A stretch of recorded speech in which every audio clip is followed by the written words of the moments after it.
Maman pasteur oyo ayemba kitoko mais mise funga matala trop zololo. Ali basali nga ekiri, po ebi so ba pesi nga ya boye na boye. Ali bazu bango batokisi ti ba pesi nga. Ba pesi nga na ti. Ta ba pesi nga na ti na meli na baki on bande na ko sentir mutu nete zo vimba. Eta pena bu. Na zo so dia mara be fe moko. Banda kaka na mona ngonde kwa. Na tia muno na tia Kilendiko. Parce que Marcelo, je l'aime beaucoup. To bandana musala kala bandana lemba unatia komi nzamba tomboli boye. Muto abimisa ba propos na munoko. Ça n'engage que lui. Ngana que nous commenter les propos ya abimisa qui pour ani. Et ça n'a ça ça le côté. Mais sauf que la Bible dit chercher la paix avec. Moi j'aime quand je prononce peine na yo. Tu parles bien, tu fais bien ton émission. Et puis batu balinga rayon je sais. Alors Lucas plus qu'on a occupé ma polémique quoi.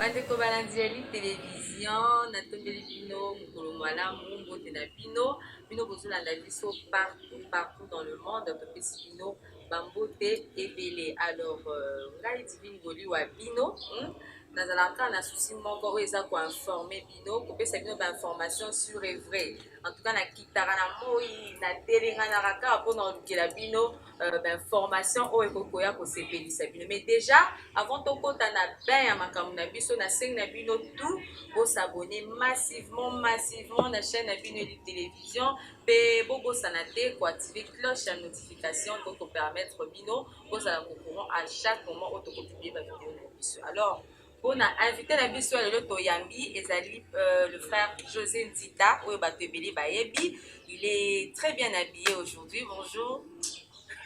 Bonjour, très bien habillé Kasbatinda pet. José ouais ça libanga batinda avec apota so to ba bien habillé za poto sala ba TV na bino pe bien suivi. Alors bato bakolo ba TV na bino ba sa pe mso avandi bo. Frère là ta numéro combien oh? Fais là ta taille nini oh? Et là on a fait ça bien mère. Bon yo la sengi na ngate na lobika. On va bien ngo comprendre qui pourra. Vraiment. Je n'ai pas ça. Dieu fait grâce par rapport que dans mon bien dans Colo Nzambe. Bien que yebi mikolo na basituam tozana ona mboka ba covid ba geste barrière moi ba limite za ebele. Sincèrement tout ça la pensa musala ndenga ngo sengeli pena disute.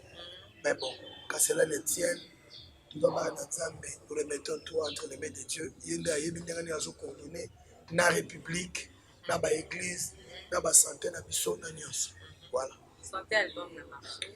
Album ça va na koloba mais en tout cas ils ont vraiment mollo. Pourquoi? Parce que déjà bah des agréments oyo et ça lit vraiment mon boulot makasi. Imaginez que promotion ou to bandara ba li bosso na décembre pas confidé. To yo ko ba CD yebo to banda bo babo 18h 21h bakangi o biso de to fonctionner bien ba poko. Ça dit ba mariage biloko nyonso ne fonctionner ba pourquoi? Pourquoi nyonso comme privé? Tous sont obligés à se soumettre. Donc, mais quand cela ne tienne, dans l'église, ils ont oui, va marcher, mais pas trop. Dès que ça a été liberté, ça dit, on va mettre banda si côté l'obinato. Pour ma mariage, ça a rare à bout. Donc, ma bébé, ça a rare à bout. Donc, ma rencontre, ma anniversaire, ça a rare à bout. Alors, ma bout à monde, et comme ça, moi, mon problème. Il y a un musique qui est habitué à l'église. Il y a 13h, 18h, vous êtes obligé de vous faire un peu de 21h et il faut te respecter. Voilà. Frère José dit d'abord, Naza toujours na non on est un peu bingo pasteur parce que on est makaba pasteur. Ça na ngelo te benga ngamo na ibindi na lokata ngo so bengi pasteur ngamo na symbole. Mais yo pe o linga kanjo poko ma pasteur. Te balinga ko ma pasteur te. Ko linga za pasteur. Mais ba pona ma Nzambe ndapona ka pasteur. Parce que so komi ko linga o sala invite. O ka envier za liso. Pour so komi ko envier poste ya moninga. Yo za no musicien mais comme ko envier ka ko ma ka pasteur. C'est que comme ma bé na kata moto mais comme envier comme ma bé. C'est-à-dire tous ceux qui font le pastorat par envie ba osala ngo malamu te za lo ba to ba côté na musala ya bangote. Aux menuisiers, comme un mécanicien. Ça va te prendre beaucoup de temps de recyclage. Et couper soper ma bé parce que le secteur ok, il faut évoluer malamute. Il faut pas y Nzamba benga na domaine nini. Tout quoi embrasser nyoso ka te. Lire la Bible ne veut pas dire que tu deviens pasteur, non. On peut exhorter, oui, c'est donné à tout le monde d'exhorter, mais pas de faire, d'exercer le ministère. Ministère est comme l'homme, c'est comme le Cameroun, Nzamba, Bessi, Yoka, dans la Bible, c'est lui qui emmène les captifs. Amemi Bango, Asali Bango, don à l'église. Asali Bango, don à l'église. Nzambende, Moutapé, Sarah, pasteur de l'église. Pasteur a mis commissariat, de l'église. Il y en a souvenez-vous de Ouza. C'était un bon serviteur de David. Mais il a touché à l'arche de l'Alliance de Dieu sans permission de Jésus. Nzamba Bomaye devant David. David en est là. Bilo wana basimba ngo bisimba c'est des sacerdoce ezali sacré. Pour au kota wana il faut nzamba benga yo a consacrer yo. Il faut la paix pour nama dès le sein de ta maman comme j'ai vu Jérémie. J'étais choisi. Babona makanango. Les arrêtés leur mot quand vendre pour mon frère noir comme terre yo pe bonga pe lobi na tiba kiti Yesu azali ya. Yango lobi ke akoyebi sa bango mukolo moko je ne vous ai jamais connu vous qui commettez l'iniquité. Au monde donc faut soko yo sala musala pastorat il faut apprécier que c'est vrai Dieu qui t'indique.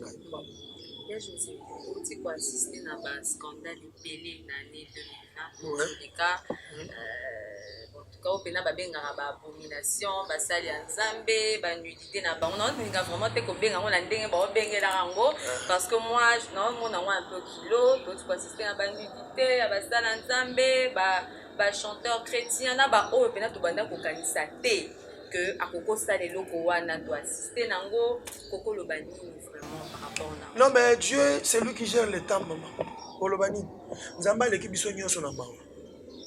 Pourquoi Dieu a permis que Bilou ane bima? C'est lui qui connaît. Non, non, non, yo, mon ango bien té. Yo, mon ango bien té, c'est vrai. Tout le monde a mon ango bien té. Mais Dieu a permis que bima. Parfois, c'est pour l'instruction ya mutumoko. Mutumoko, nzamba te keta musuna nkukwa yokite, nga bimisi pa te ene misabatu. Nzamba la ba façon ba ni une manière à ya musali na ye.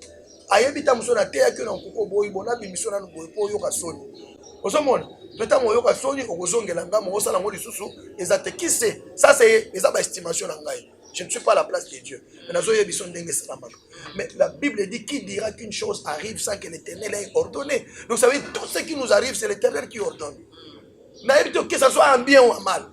Il y a un azolo bake muto condamné muto ezaki ezali kambo ba o nyoso bakutana makambo wana bazonga kati na bango ba yeba pourquoi esala melingai na mwana frère Matou Samuel non mwana frère Matou Samuel aza mwana bande wana oyebiso aza mwana il est enfant comme tout enfant yo bina banda kwa bino ba abomination ni esala na banda hein ba abomination esala ma bana na biso tote ya kabango ma chérie tote ya bango maloba ya Nzambe. Mais tu ne peux pas contrôler l'enfant dans la chambre naïe, le collant bête naïe. Pour contrôler un dégât, ma chérie. Dans la bonde, dans la mouki, la bonde. Avant de la bonde, avant de que nous mettre chaque jour. N'appelle ça un rapport à Tongo. N'appelle ça un rapport à Poko et Boutana. Tous les jours. Tout le monde est ensemble, n'exhorte bango petit bac et de colal. Moi, on a comme la chambre, on a eu téléphone dans le fongo. Abado benga na États-Unis sofu wapi tikala mutala ye lungana longola kanetso etala bonatse mwana bakomo sala yendengwana na mutu moko aza musika nga na yebi na ngai te je ne peux pas aller kokengi de la mwana na chambre boso ala na puissance d'être boso mona donc moi chaque fois de la chambre na ye je la respecte je respecte le moi na ngai aza na chambre na ye il a tous ses droits alors oye sala mangana ka chambre nga na yebi te wana. Mais ça quand même bino ba parents soni. Non, et ça la biso soni te. Ngana yo ke la likambo soni atamba la moko te. Non yo ke la soni te. Si je ne prêche pas aux enfants, wana yo ka soni. Mais si je donne le meilleur de moi, je prêche aux enfants et que moi na ke sumu kanaye. Non. La Bible dit ton péché t'atteindra. Le sumu na ye okangaye. N'a un problème te. Je donne la parole de Dieu. Il reste que yé moi nandanga aye bakeno naza moi na serviteur ya Nzambe je dois me conformer na norepe papa na ngai soka ko yeba ko sala ngote mukolo Nzambe obeta ye obeta ngai te donc Nzambe ko tika pete soni na yezu anga jamais ya liemanga na ye bongo ngai na mise na ngai Bible ko te pekisi ngo papa ba vont père au manger ba liaki biloko ngai mai na mine ay ko ya na mine na ngai te mutu na mutu reporter croix na ye. Si je ne donne pas la parole, Dieu me punira. Mais si je fais le travail, je fais l'œuvre d'un bon papa, la paix sera malobanzam, et que toi, dans le coucou, Dieu va te punir. C'est pas ma honte. Et ça sonne moi, c'est vrai, mais écoutez pas, Dieu sait que je suis justifié, juste voilà, il y a d'autres condamnés, bande de moi, il y a frère Matou, il y a frère Matou, il y a une sens-toi à l'aise, papa. Prie Dieu. Mais quand tu as mon musique na yote. Bien que bako le bapo na moi na yo, mais c'est ta fille. Approche là. Salaye bolingo. L'accès que tu es à côté d'elle. Pour ce que tu les soit peut être pur. Benda et pemben l'accès que je suis top serviteur. Là c'est le ensemble. Honorer ngai. Bomba me qu'on appelle ça yo. Batte la musala papa na yo. Pesa il sous moral collègue. Peut-être prochainement en salamon du et puis bato musu basala rango pour ani.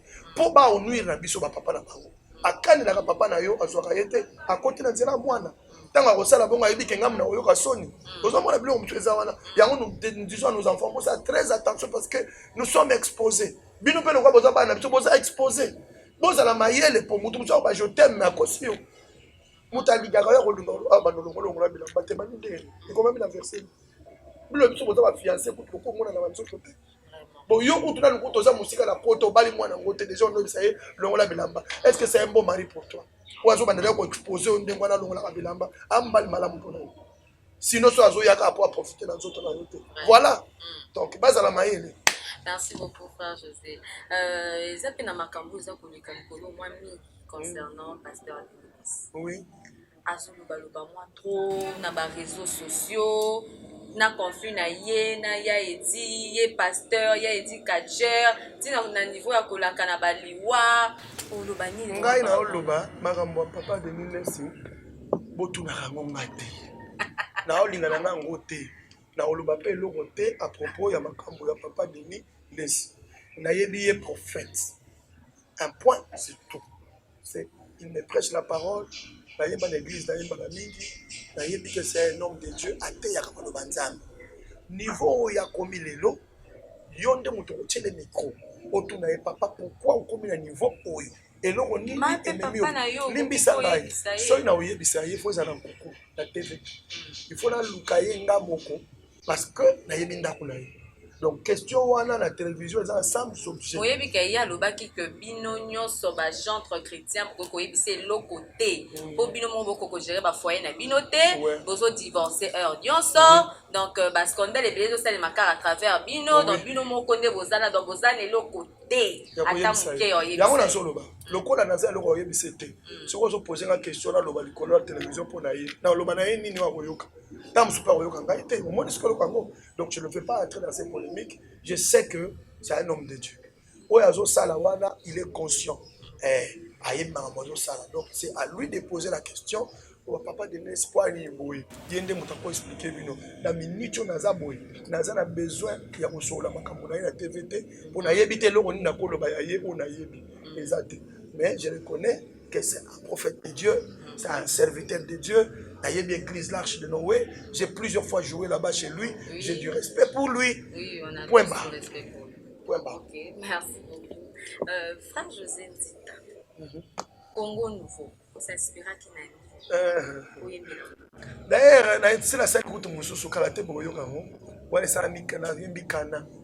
le pays du repos. Na Congo Nouveau, ils ont un confinement. Donc quand tu as confiné, voilà. La banzana na biso confinement pour na kota confinement na nzala penza makasi la bimisa mbongo la tine na Chine ba de ça ba cede ta na mbongo nyeso ekei confinement.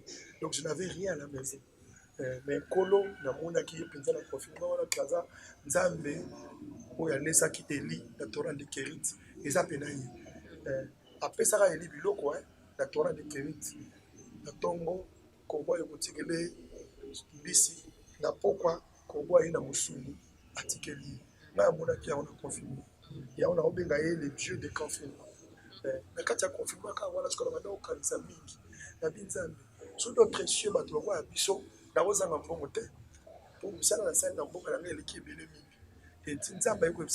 c'est votre pays.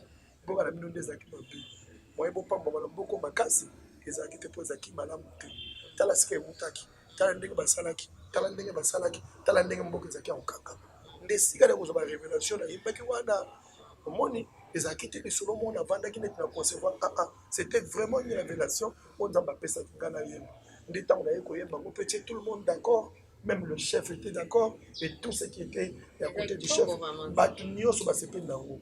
Donc nakoloba gloire à Dieu parce que Dieu continue à nous parler et ezolakisa mpe bato que Dieu passe par nous po apesa mpe message epa peuple na ye. Alors oyebisa bana na nzambe ezaka likambo akobondela mpo na biso. Nous sommes là pour vous demander à Dieu de nous bénir et que ma réseau funga makaka auto zo ba message ya koyebisa peuple na nzambe.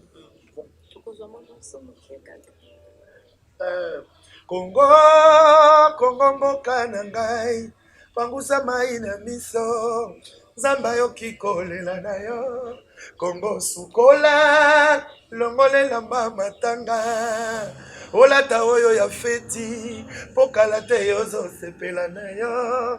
La souffrance dans laquelle tu vis tu ne la vivras plus jamais. Tokomi na traversé pour un Congo nouveau, plus jamais l'impunité et les antivaleurs au Congo. Que la justice fasse son travail, le changement des mentalités. C'est quoi le secret? Non mais le secret c'est d'abord aimer le pays. Vous savez, si vous avez le passion du pays, il faut aimer le pays. La Bible dit prie pour ton pays car ton bonheur en dépend. Nous ne devons pas rester dans le pays alors que ton ligarangote. Tout le bagabalanga joana te toteka mboko toka bulambo yaya ndi amakutu bateka bakenda koteka ngosa yoyeba papesa ko elote bongo so bateki mboka bakoyebisa si on surtout ka ba ko biso bima wa déjà au kenso wa ngaza congolais. Je suis congolais. Je dois prier pour mon pays. Mboko yo, mboko je sais ma soeur. Mboko yo bonga, mboko petit bandiko bonga, mboko petit bongi déjà au nom de Jésus. Je le confesse parce que je suis chrétien. Bible bito croire positivement. To ba no kanzaka te makambo lemba lemba, oyo ko bonga te. Na continue. So ba français ba bonga. Ils ont aussi les temps de perturbation, mais mon colombo ko simbaki. Pourquoi pour biso simba? Si on mutaolo ba bongo congolais, ne passe na ngwana. Comment nous pouvons détruire, maudire notre pays biso moko? Ça ne tient pas debout ma chérie. Ata yo moko. Moi no boti yo moko ba ndeke ko comment mutapousse. Mais tu sais quoi dans cette fils là? Le biso au monde comme pousse. O ba ke non, oza mutapousse. C'est toi. Yo muto comme ça mutapousse. Parce que loba loma mabeli ko na ye, ne sala que moi na comme mutapousse. Tu vois ma chérie. Donc il faut bien parler. Tant qu'on monde va dire cabo, surtout pour na mboka na yo, pour na libota na yo, pour na tourner langue na yo. Parce que aux prophètes il y a libota na yo. Si tu parles très mal, il y aura des conséquences. Voilà. En tout cas, maman, bah prophète, et comme il y a des faux prophètes, il y a de vrais prophètes. Bah te belé bah comme il a peur. Non, non, faut pas avoir peur. La Bible dit. Bah comme il a peur, il y a comme ça, bah on confiance parce que bah prophète, bah zoboma, bah là, bah prophète, bah zoboma, bah famille, bah prophète, bah on okuta, bah on a baba, okuta, bah on a mastanga, okuta, bah on a kindumba. Tu évites ça, bah pour ça nous totoni. Non mais voilà question autour na mutu ko ya sala likambo monde aye biso zaki ko ça totoni. Mais je sais la Bible dit dans les derniers jours, il y aura des choses qui arriveront. Et ça va prédiction il y a Jésus-Christ. Et ça va biloko Yesu si aloba déjà. Toye ba vrai dollar ndenge na faux dollar. Et na ba signe na katiti. Moi on tala ba fila mezati. Voilà. Ba faux dollar ezalaka, ba vrai dollar pe ezalaka. Mais muto aza connaisseur pour pe ces faux dollars.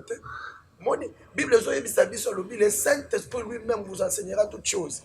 Dès aux alliés to te amalisu na batute. Nous sommes édifiés par le Fils. Yemoko le Fils. Dieu nous parle par le Fils. Ce n'est plus non, non. Et quand nous recevons le Fils à nous, Dieu commence à nous parler directement. Et ça, quand un prédicateur prêche,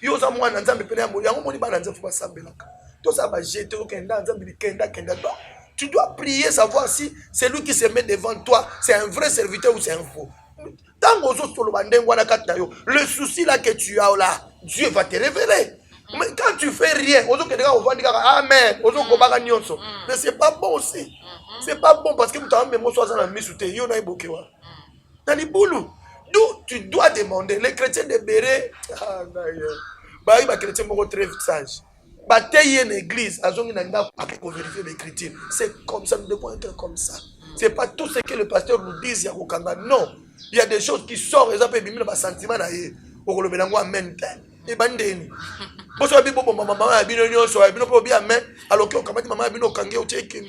Non, il y a des choses que nous devons refuser.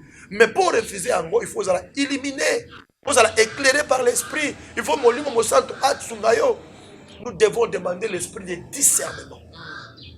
Un chrétien qui n'a pas l'esprit de discernement est drainé comme ça, comme le vent. Mais chrétien, ils ont un discernement. Tant que vous avez pasteur à hôtel et sur mon livre. Soit le bilicambo. À quoi le amène dans le sauté. Et après, le monsieur m'a dit amène mais à l'humilité. Parce qu'il dit c'est pas conforme à la parole. Voilà. Ok. Selon la rumeur, on est circulé. Oui. Apparemment, balobaka. Et balobaka, balobaka que il y a José Méladia. Voilà, tout pour t'a confirmé ça. Mon Dieu, je suis carotalier, caraboye. On a raqué mouton mais la radio. Moi, à cause de ça, que bâtir la raille nati. Non. Eh, sincèrement, on n'a pas qu'on a. Na émission moi ndeko na mino falon. Na zone ba solo. Omoni télévision yo tozalaka ba témoin du Christ. Omoni tozalaka ba témoin te otolekaka te poto ça sentiment na mutu mobo. Na que ça sentiment pas mutu na po apianga ni. Alors que ça engage toute ma vie. Si on a géré vie, c'est moi qui va comparaître devant le Seigneur. Je dirai tout ce que j'ai vu. Il y a un moment où la question tabouté. Si on tourne, je ne sais pas les réponses. Vous comprenez? Donc, na kanisa kala ko bamboy. Nena ali apa. Ngai nde bomo na ngai abande na ngai. Ngai na yebi biambate. Kena nganda noa, bakangi noa. Yo penda bon na yebi angote. La bête musique à mokili c'est vrai la bandaka kuna mais basala nga bongo po bapianga baptême bamona nga na mona pasteur bazoya ezaye baptême na utaka tout droit na église bamona pasteur oyo ayemba kitoko mais mise funga matala trop zololo ali basali nga ekiri po ebi so bapesi nga ya boye na boye ali bazu bango batokisi ti bapesi nga na ti tala pesi nga na ti na meli na baki en bande na ko sentir mutu nete zo vimba et ça fait na bu na zo so diamba be fe moko banda kaka na mona ngonde kwa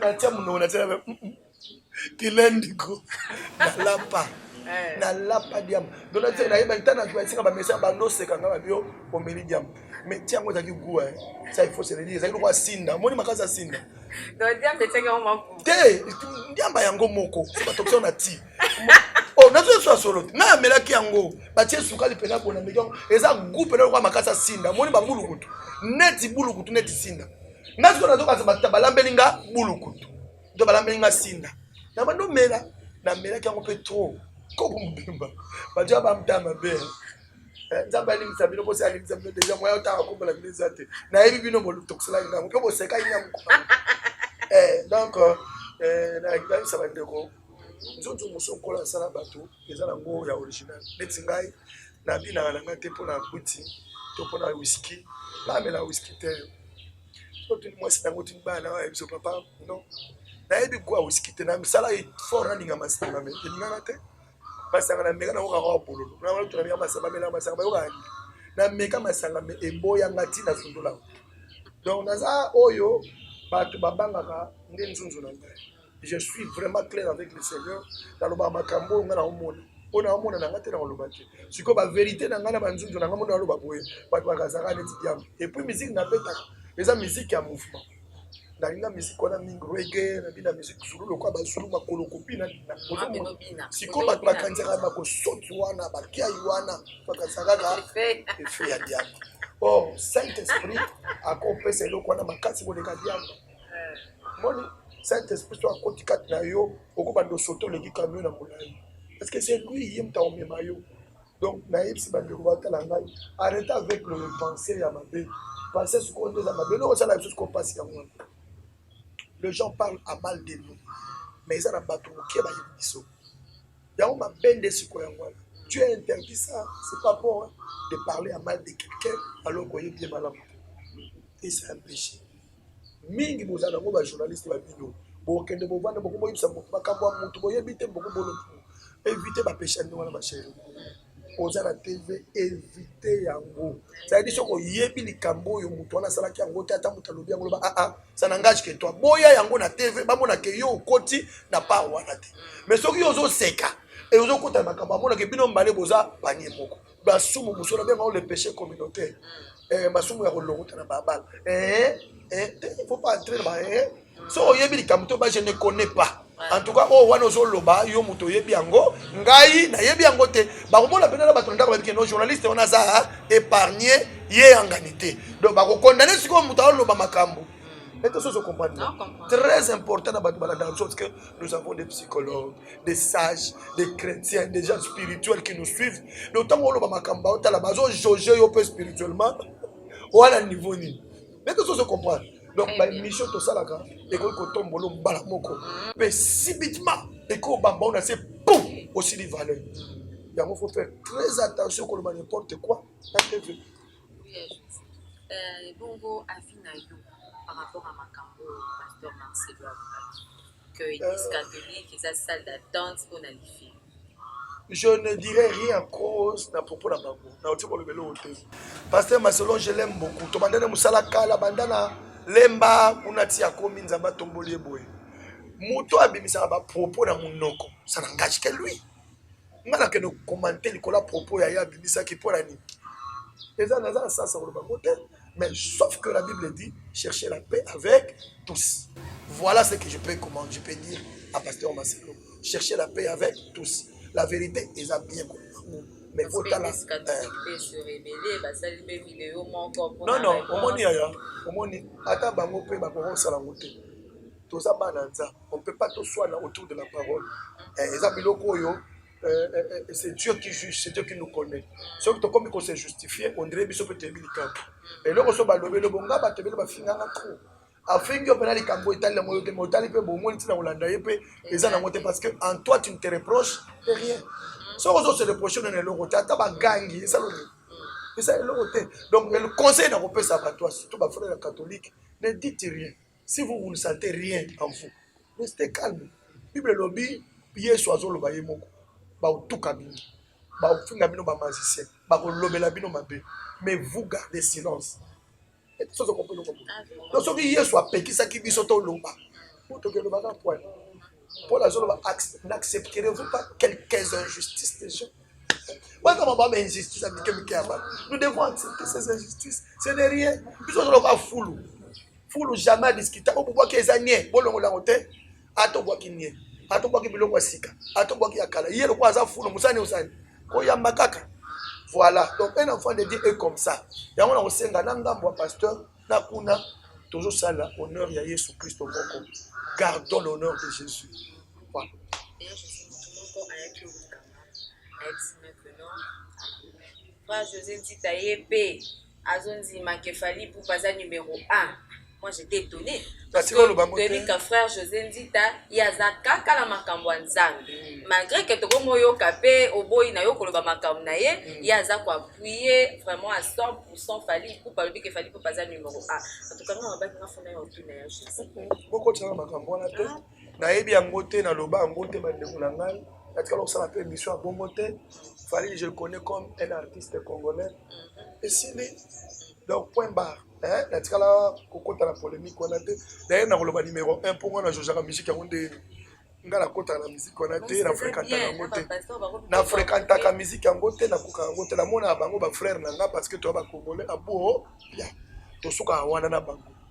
Bakata mizindo la bango na kenda te donc baloba wana eyelinga itepe kozwanga te donc c'est pas moi oyo aza na vidéo yango na lobaki yango ayela yo comme ça bo balancer on a TV boyo ka soki na ndimaki ya solo kaza numéro 1. Donc frère José Titalobi andimaki na yebi yango te ayebi makambo wana te Michel-Ange lui j'espère que yo peut s'éclairer pour tuna kinga pe likambo yango. Moi je dis ta mot de la fin na yo asuka pour vraiment mot de la fin zali priez pour nous. Kopianga mbongo c'est bon mais kobondela pona ngeza ko préserver na makasi boneka. Bosambela pona biso parce que nous avons des choses. On monte masolo to solao. Et à masolo mususu bato bazo comprendre les choses de travers. Mutu mo atala ko boye si abulela yo makambu akoma okantilo makambu o ya katsala mutu dai. Ya pasi bandeko. Koyebana eza petete. Alors boluka er mo tango vandi boye ko prier pona biso kosambelaka mpona bato oyo olingaka basalelaka nzambe, surtout pour les serviteurs de Dieu faut bondelaka mpona biso parce que makambo mosusu satana akana kosala biso ye moko moto ayebi ndenge akanisa yango. alobi no bola ndeko na biso ne permettez pas chaque fois babiloko ya bongo soki oyoki eloko ya ndenge wana avant de juger prends d'abord le temps de prier mpona mondeko na yo après nde okoluka nimero na ye obengi nayokaki eloko moko boye mpona yo. Mais moi, les cultures, on est en train de faire des chrétiens. Mais là, on est en train de faire des bien. Au lieu de faire des TV, fouiller dans le téléphone, il y a peut-être que nous avons besoin de faire. Mais si on a besoin de faire des TV, on a besoin de faire des baby déjà. Alors, c'est un journaliste. Avant d'aller à la télé, le cas où il y a papa Moutouana, cette information est vraie. Bon, ça rappelle ma somme, mingi ma journaliste. Il y a des autres personnes, surtout au Kaboula, mais il y a des TV, il y a des champions. Mais là, on a fait un petit peu, c'est pas bon. Et ça, Karabi sauté, tout le monde est là. Moi, j'aime quand je prends la peine. Tu parles bien, tu fais bien ton émission. Et puis, tu vas je sais. Alors, le cas plus. On a un polémique. Et là, on est quand on dit un bon vie. Tu penses que ça va bon bien? C'est l'argent sale. Pour ils ont même ici réputation à mon tour, ils ont profité dans vous. Ça ne profite pas. Voilà, c'est un conseil que je donne à tout le monde. Apprendre à l'Esther. Oui. Contact Nangaï 081 686 72 52. Voilà, WhatsApp Nangaï pour les gens qui sont à l'extérieur. Tam sur WhatsApp 081 686 72 52. Écrivez-moi, ça la ma suggestion là yo. Ça va pas remarque là yo. Et la robot a été dans merci. Merci Nayo frère José Titana ko honorer invitation. OK, merci. Bandeko balandi na ngai tokomi na suka ya émission na biso oya lelo frère José Tita a tout dit, il a tout dit en tout cas. Il y a le bac écoute toi je ne sais pas exactement la réponse. Donc j'espère que boyo qui est na émission oyo na pesi bino nyonso merci aux ala qui branché ya kolanda biso pe na sengi na bino ko continuer ko s'abonner massivement. Donc, vous continuez pour s'abonner massivement à la chaîne. C'est le seul moyen pour vous de nous soutenir. Hein? Hormis, on a beaucoup de ça, mais pour s'abonner, et ça soutient mon ramakas, c'est beaucoup qui copie sa biso. Déjà, je dis merci à Jacob qui était derrière la caméra. Je dis merci à mon patron Christian Boussembe que je salue en passant. Je dis merci à maman Liliana Ngoli, Aimé Tcheka, Juliota Chika Moutinga et mon bébé. Et pourquoi pas à mon habilleur Dadi Congo. Boutique Naye, Eza Ifratamode. C'est situé à Lyon, à rue d'Enfer, numéro 18. Donc, on a ça dans des temps, puis nous tout pour s'habiller, pour nous au niveau du makito, pour le kwanga, boyer, ou la kwanga, pour contacter, vous ne serez jamais déçus. Moi et vous, on se donne rendez-vous pour, je crois, Nicolo et Zakolanda très bientôt. Merci beaucoup.